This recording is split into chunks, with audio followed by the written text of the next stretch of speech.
और के ताजरों को बहुत बड़ा लॉस हुआ है। पुलिस कहाँ पे सोई है? सीसीपीयू क्या कर रहे हैं? ताजर हड़ताल की तरफ जा रहे हैं। हमारा इजलास है, इसके बाद ये कुल खानी के बाद इंशाल्लाह मुशावरत चल रही है हमारी। इंशाल्लाह हम पूरा लाहौर जो है वो बंद करेंगे। अगर ये मुलजम नहीं ना पकड़ते तो इनको पकड़ना पड़ेगा पुलिस को।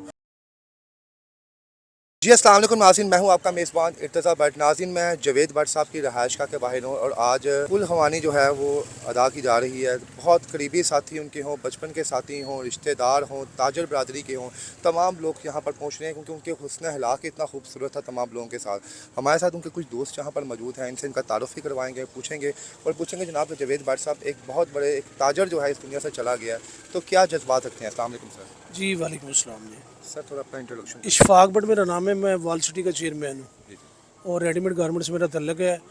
जवेद भट्ट साहब माशाल्लाह जी बहुत बड़े ताजर थे, छोटे ताजर नहीं थे।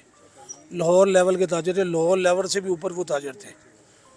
भट्ट साहब, ये कहा जाता है जवेद भट्ट साहब के बारे में कि जवेद भट्ट साहब जो भी फैसला करवाते थे मार्केट के अंदर वो ख़त्मी फ़ैसला होता था। उन्होंने अगर किसी भी दो पार्टियों के दरमियान कोई फ़ैसला करवा दिया तो लोग उनके इज़्ज़त और एहतराम में लब्बैक कहते थे। तो क्या समझते हैं जनाब कि इतनी बड़ी शख्सियत चली गई है, क्या कितना लॉस हुआ है मार्केट वालों का खास तौर नहीं पर? नहीं, लाहौर के ताजरों को बहुत बड़ा लॉस हुआ है। देखिए बात सुने, जो सही बात है ना वो समझे कि वो पुल का किरदार अदा करते थे। अगर किसी की लड़ाई झगड़े हुई उन्होंने कभी किसी के साथ कोई सख्ती नहीं की, प्यार के साथ बैठाकर दोनों पार्टी को तशफ़िया करवाते थे। इस वजह से वो मशहूर थे कि ताजरों के जितने भी मसाइल हैं उनके डोर स्टेप पर हल करते थे।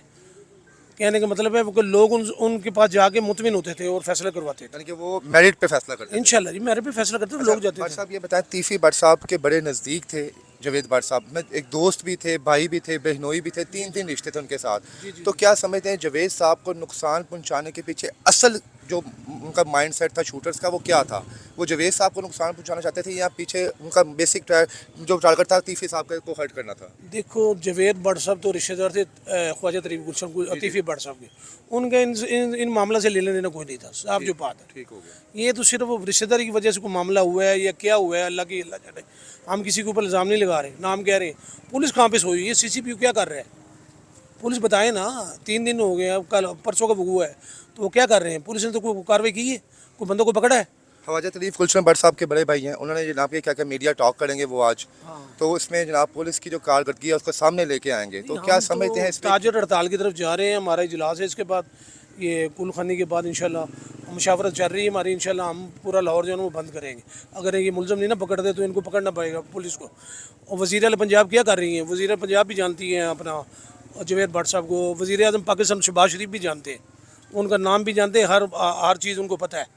ये छोटे ताजर नहीं थे, बड़े ताजर थे। उनका नाम है ताजरों का लाहौर। सर, इस वाक़े के बाद ताजरों में खौफो खलास कुछ बिल्कुल फैला हुआ, गम को गुस्सा है जी। खौफो खराज क्या है? खौफो खराज क्यों है? हमें आपके सामने फिर रहे हैं हम। खौफो खराज हमें कोई नहीं है, गम गुस्सा है हमें। भाई ये क्या हो रहा है?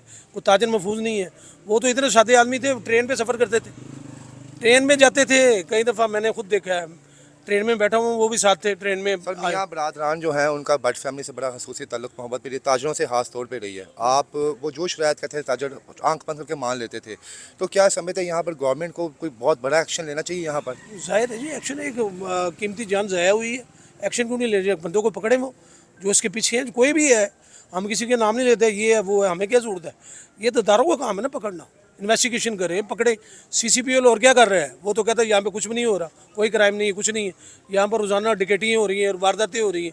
कहाँ पे सोए हुए हैं पुलिस? पुलिस क्या कर रही है? सर, बहुत से लोग ये भी कह रहे हैं कि FIR में रद्दोबदल भी की गई है। आपकी हमजा जवेद साहब से गुफ्तगू हुई है, वो सेटिस्फाई हैं कि जो FIR हुई है? भाई ये तो उनका मौक़िफ़ है ना, बेटा है उनका। जाहिर है वो 780 लगनी चाहिए थी दहशतगर्दी की, जो है ना वो नहीं लगाई उन्होंने। ये सरेआम दहशतगर्दी, गाड़ी को रोक कर तो फायरिंग करनी, ये क्या हो? देखिए ना, 780 के इसमें इन्वॉल्वमेंट होनी चाहिए। वो अब करेंगे, कोर्ट से ज़्यादा लेंगे, जो भी करेंगे उनको। आप ताजर लोगों ने तीफी भट्ट साहब से रब्ते की कोशिश की, उनके सदर थे वो बाजार के, उनकी तरफ से कोई बयान सामने आया? हमारा उनसे रब्ता भी कोई नहीं। ठीक है, कोई बयान आया उनकी जानिब से? कोई अभी बयान नहीं है, ना कोई रब्ता हुआ। आखिर में सर क्या पैगाम देंगे आप? मैं तो ये पैगाम दूंगा कि गवर्नमेंट खोज के ना हो ले। ये जो अब ये मामला चल पड़े हैं, ये दूर तक जाएंगे। ये ना कि ये किसी को मार दिया तो खामोशी से बैठना पड़ेगा, बड़े चक्कर चल रहे हैं। तो ये जो है गवर्नमेंट जो है दोनों पार्टियों को बैठाए, जो इसमें मुलव्वस है उसको पकड़े, उसको सज़ा मिले।